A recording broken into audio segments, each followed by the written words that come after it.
வணக்கம். இன்றைய பங்குச்சந்தை நிலவரம் பார்க்கலாம். நிஃப்டி பொறுத்த மட்டும் பார்த்தீங்கன்னா 21,243ல் க்ளோஸ் ஆகிருக்கு. இன்றைக்கி மார்க்கெட் வந்து கொஞ்சம் ஃப்ளாட்டாக அதே ரேட்டில் தான் ஓப்பன் ஆக சான்ஸ் இருக்குது.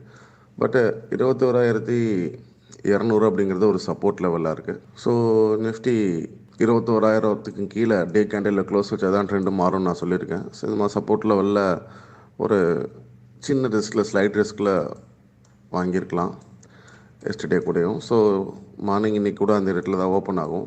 பட் ரிஸ்க் ரொம்ப ஜாஸ்தி. பட் பிகாஸ் ஒரு 200-300 பாயிண்ட் தான் உங்களுக்கு கீழே. பட் மேலே வந்து ரிவார்டுன்னு பார்த்தீங்கன்னா அவங்களுக்கு 22,000 வரைக்கும் பொட்டென்ஷியல் இருக்குது மார்க்கெட்டுக்கு. அதாவது பார்த்தீங்கன்னு சொன்னால் மார்க்கெட்டுடைய ரெசிஸ்டன்ஸ் லெவல் அப்படின்னு பார்த்தீங்கன்னா ஒன்று வந்து 21,600, ரெண்டாவது வந்து 22,000.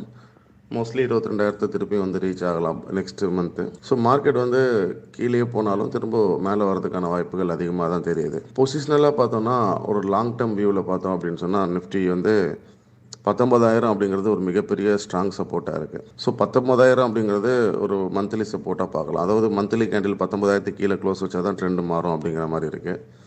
ஸோ 21,000 டே கேண்டில் க்ளோஸ் வச்சதுன்னா கொஞ்சம் ஸ்லைட்டாக வீக் ஆகும் இல்லையா? அதே மாதிரி 19,000க்கு கீழே மார்க்கெட் க்ளோஸ் வச்சதுன்னா பொசிஷனலாகவே வீக் ஆகிடும். ஸோ அதர்வைஸ் நீங்கள் வந்து இப்போ 21,000 பக்கம் கரெக்டாக வந்திருக்கு. இதெல்லாம் யூஸ் பண்ணி பை பண்ணோம் அப்படின்னா உங்களுக்கு நிச்சயமாக வந்து ஒரு 22,000 ரேஞ்செல்லாம் வந்து ஈஸியாக திரும்ப போகிறதுக்கு வாய்ப்புகள் நிறையா இருக்குது. நெக்ஸ்ட் மந்தில் அது நடக்க வாய்ப்புகள் இருக்குது. அதை தாண்டி அதிகபட்சம் வந்து நிஃப்டி நான் சொல்கிறது தான் 22,500, 600 தான் அதோட ரெசிஸ்டன்ஸ் ஜோனில் தான் அது இருக்குது. ஸோ 1 or 2 டைம்ஸ் இது மாதிரி ஆல்ரெடி ஏற்கனவே ஒரு வாட்டி வந்து 21,000 வந்துட்டு மேலே போயிடுச்சு, இன்னொரு வாட்டி வந்துடுச்சு.